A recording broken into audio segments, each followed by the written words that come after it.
आप में से काफ़ी सारे लोग ऐसे हैं जो कभी न कभी अपने आय जाति निवास प्रमाण पत्र को बनाना चाहते हैं, लेकिन उनको आइडिया नहीं होता है कि आय जाति निवास प्रमाण पत्र हम कैसे बनाएं। इस वीडियो में जो है पूरी जानकारी बताएंगे। किसी प्रकार की कोई भी सर्टिफिकेट के लिए अप्लाई करना है तो कहाँ से अप्लाई करना है और किस कंडीशन को फॉलो करते हुए अप्लाई करना है। तो प्लीज़ वीडियो शुरू से अंत तक लेकर जरूर देखिएगा, क्योंकि RTPS पोर्टल पर नया अपडेट आया हुआ है जिसके माध्यम से आय जाति निवास प्रमाण पत्र बनाए जा रहे हैं। अगर आप थोड़ा सा भी गलती करेंगे तो आपका जो फॉर्म है ना वो रिजेक्ट होने की पूरी यहाँ पे पॉसिबिलिटी बन जाएगी। ठीक है, वीडियो में आगे बढ़ने से पहले आप सभी से रिक्वेस्ट ये भी रहेगा कि प्लीज़ वीडियो को लाइक कर दीजिएगा, हो सके तो सोशल मीडिया पर शेयर कर दीजिएगा, क्योंकि बहुत सारे लोग ऐसे हैं जो कि इसको बनवाना नहीं जानते हैं, तो उनको कहीं ना कहीं इसके बारे में पता चलेगा। देखिए, सबसे पहले क्या करना है कि किसी प्रकार के प्रमाण पत्र बनाना चाहते हैं तो सबसे पहले आपको serviceonline.bihar.gov.in का ऑफिशियल पोर्टल पे ही आपको आना होगा, जिसका लिंक हमने नीचे उपलब्ध करवा दिया हुआ है डिस्क्रिप्शन बॉक्स में, वहाँ से भी क्लिक करके आ सकते हैं, या फिर अपने गूगल में कहीं भी इसको सर्च कर सकते हैं serviceonline.bihar.gov.in। यहाँ पे देखेंगे RTPS का जो है ऑफिशियल पोर्टल है, जिसके माध्यम से यहाँ पे सामान्य प्रशासन विभाग करते करते सारे काम आते हैं। तो यहाँ पे क्लिक करेंगे तो यहाँ पे देखेंगे आवासीय को निवास बोला जाता है, तो आवासीय प्रमाण पत्र, जाति प्रमाण पत्र और यहाँ पे आय प्रमाण पत्र। ठीक है, बाकी नॉन क्रिमिनल भी बना सकते हैं, जो कि बिहार वाला होता है, एक सेंट्रल वाला होता है, और यहाँ पे EWS सर्टिफिकेट भी यहीं से इशू कर सकते हैं। ठीक है, जैसे कि मान लीजिए आपको आवासीय बनाना है तो इस पर क्लिक करेंगे तो इसमें 3 स्तर होता है, या फिर जाति बनाएंगे तो इसमें भी 3 स्तर होता है, और यहाँ पे आय बनाएंगे तो इसमें भी 3 स्तर होता है। तो जो भी स्तर का सर्टिफिकेट आपको नीड है, ज़रूरत है, उस स्तर का बना सकते हैं, लेकिन ध्यान रखिएगा अंचल स्तर के बाद ही ये दोनों स्तर का जो है सर्टिफिकेट बनता है। अगर ये अनुमंडल का बनाना है, जिला का बनाना है, तो सबसे पहले आपको अंचल वाला बनवाना होगा, उसके बाद ही इसके लिए अप्लाई कर सकते हैं। तो सबसे पहले अंचल का ही बनवानी पड़ती है। ठीक है, तो जो भी सर्टिफिकेट आपको इशू करना है उसके सामने आप क्लिक करेंगे तो इनका जो एक फॉर्म खुलता है। ठीक है, अब तीनों का जो है फॉर्म भरने का जो तरीका है ना वो अलग अलग है, ध्यान रखिएगा, क्योंकि बहुत सारे लोग ये चीज़ों को नहीं समझ पाते हैं। सबका जो है अलग अलग फॉर्म भरने का तरीका है, किसी में फ़ोटो जो है सेल्फ अटेस्टेड देना है, किसी में नहीं देना है। यहाँ पे आप गलती करेंगे तो फिर समझिए कि आपके साथ समस्या खड़ा होगा और कहीं ना कहीं आपका जो सर्टिफिकेट है वो यहाँ पे इशू नहीं हो पाएगा। ठीक है, अब यहाँ पे देखिए जो आपका मान लीजिए रेसिडेंस सर्टिफिकेट फॉर्म है ना, इसमें बहुत लोग मिस्टेक कहाँ करते हैं वो आपको बता देते हैं। सबसे पहले तो यहाँ पे देखिए आपको जेंडर बताना होता है, और अभिवादन में आप देंगे या फिर नहीं देंगे कोई मतलब नहीं बनता है। बाकी यहाँ पे एप्लीकेंट का नेम, जो भी उनका नेम है ऑटोमेटिकली यहाँ पे हिंदी में आता है, उनके फादर का नेम, मदर का नेम। ठीक है, अगर वो शादीशुदा हैं तो उनके हस्बैंड का नेम। फिर यहाँ पे मोबाइल नंबर आप जैसे ही एंट्री करेंगे, जैसे कि आपको हम दिखाते हैं, एक मोबाइल नंबर डाल के कहीं भी कहीं क्लिक करेंगे तो यहाँ पे आपके नंबर पे जो एक OTP चला जाता है, उस OTP को आपको यहाँ पे डालनी होती है। ठीक है, मेरे पास OTP आ गया है, मैं यहाँ पे OTP आपके सामने ही डाल दे रहा हूँ। ठीक है, जिससे आपको पता चले कि हाँ OTP से यहाँ पे वेरीफाई हो रहा है। देखिए इस तरह से वेरीफाई हो जाता है। ठीक है, तो ये जो एक नया अपडेट है, इसी प्रकार की कोई भी प्रमाण पत्र बनाएंगे तो आपको जो है मोबाइल नंबर जो आप यहाँ पे एंट्री करेंगे उस पर जो है OTP जाएगा, OTP आपको देना होगा।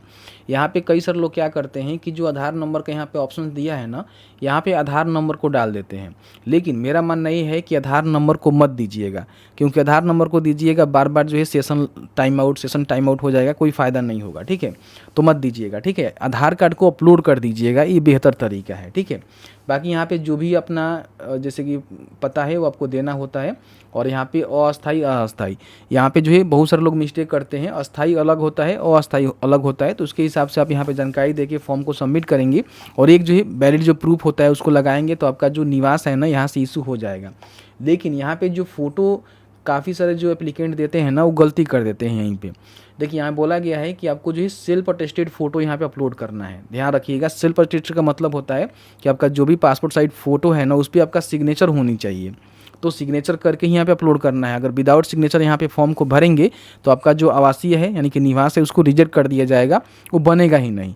तो यहाँ पे ये गलती नहीं करना है, और अपना जो भी रेसिडेंटल एड्रेस है उसको सही से फिल करना है फिलहाल जहाँ पे है, क्योंकि यहाँ पे देखेंगे तो एक ही रेसिडेंटल आपका एड्रेस यहाँ पे मांगी जाती है, तो उसको सही से यहाँ पे फिल करना है जहाँ पे आपका निवास है, जहाँ का आप निवास इशू करना चाहते हैं। बाकी कोई भी गलती आपको नहीं करना है। लास्ट में अपना जो भी डॉक्यूमेंट है जिसमें आधार कार्ड या फिर कोई भी डॉक्यूमेंट अपलोड करेंगे आपका सर्टिफिकेट इशू हो जाएगा। काफ़ी सारे लोग मान लीजिए यहाँ पे कास्ट सर्टिफिकेट बना रहे हैं और इसका जो फॉर्म है ना 100% यहाँ पे रिजेक्ट हो रहा है। क्यों रिजेक्ट हो रहा है उसके रिगार्डिंग हम बताएंगे।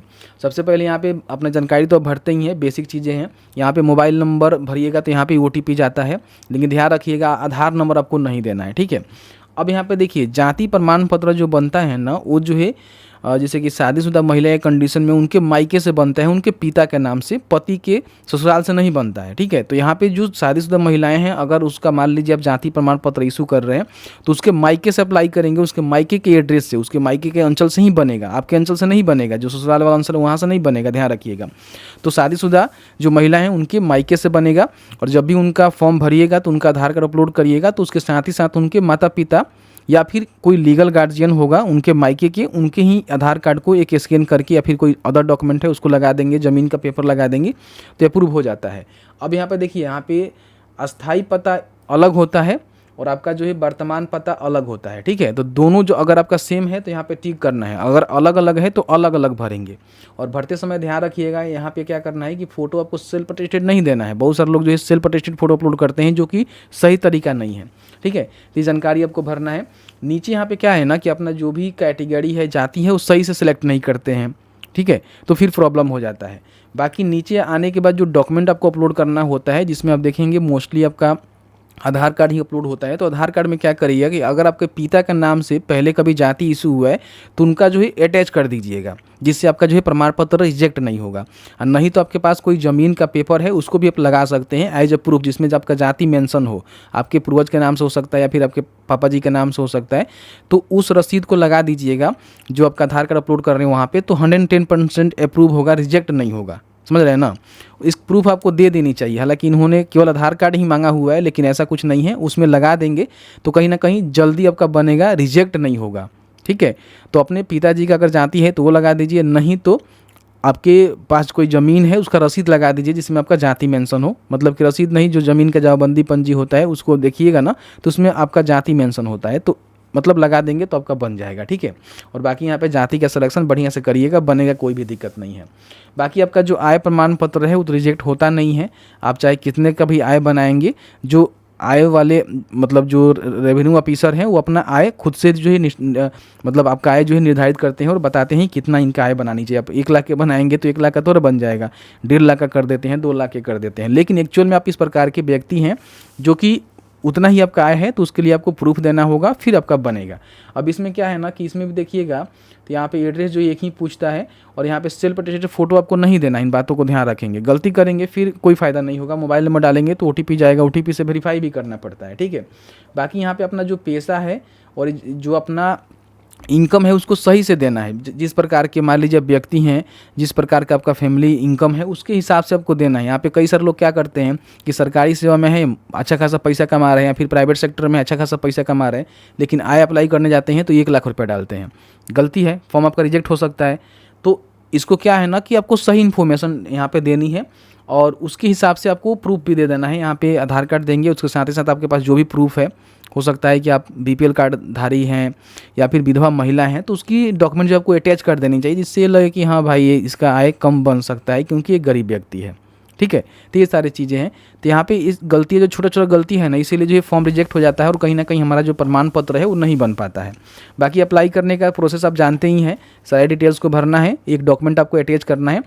आधार नंबर के जगह पे जो नंबर यहाँ पे दिए गए हैं ना, इसको मत एंट्री करिएगा, ऑप्शनल है। एंट्री करिएगा तो फिर आधार कार्ड के नंबर पे OTP जाएगा और कई बार जो यहाँ से वेरीफाई भी नहीं होता है। ठीक है, ऑथेंटिकेशन नहीं हो पाता है, तो आप मत करिएगा। अपना जो मैनुअल आधार है और जो भी डॉक्यूमेंट उसको स्कैन करके बाद में जो अपलोड करने का प्रोसेस होता है वहाँ पर अपलोड कर दीजिएगा। 10 दिन में आपका सर्टिफिकेट इशू हो जाता है। फिर यहीं पे आएंगे और यहाँ से अपना जो भी सर्टिफिकेट है उसको डाउनलोड कर सकते हैं और यहाँ से एप्लीकेशन का जो स्टेटस है वो भी चेक कर सकते हैं। काफ़ी सारे लोग कहते हैं कि मेरा जो है जाति रिजेक्ट हो गया, निवास रिजेक्ट हो गया, आय रिजेक्ट हो गया, तो उसका कारण क्या है? तो कारण तो खुद से पता करना पड़ेगा ना। यहाँ पे आएंगे, स्थिति चेक करके बटन पे क्लिक करेंगे और यहाँ पे जो भी आपको रेफरेंस नंबर मिला है उसको डालेंगे, डिलीवरी डेट या फिर फॉर्म सबमिशन डेट में यहाँ पे कुछ भी आप डाल सकते हैं। और डालने के बाद यहाँ पे चेक करेंगे तो आपको बता दिया जाता है कि आपका जो फॉर्म है वो आखिर क्यों रिजेक्ट किए गए हैं। उसको देखना पड़ेगा कि आखिर भाई आपने क्या गलती किया, क्यों फॉर्म आपका रिजेक्ट हो गया, तो उसको चेक कर सकते हैं। तो आई होप आपको सभी जानकारी मिल गया होगा कि आय जाति निवास प्रमाण पत्र नए सिरे से किस तरह से बनाए जा रहे हैं और आपको जो है गलती नहीं करना है, नहीं तो आपका भी फॉर्म यहाँ पे रिजेक्ट हो सकता है। तो बस आज की इस वीडियो में इतना ही। वीडियो थोड़ा सा अच्छा लगा है तो वीडियो को लाइक करिएगा। चलिए मिलते हैं एक नए वीडियो में एक नए टॉपिक के साथ। तब तक के लिए वीडियो देखने के लिए आप सभी का बहुत बहुत धन्यवाद।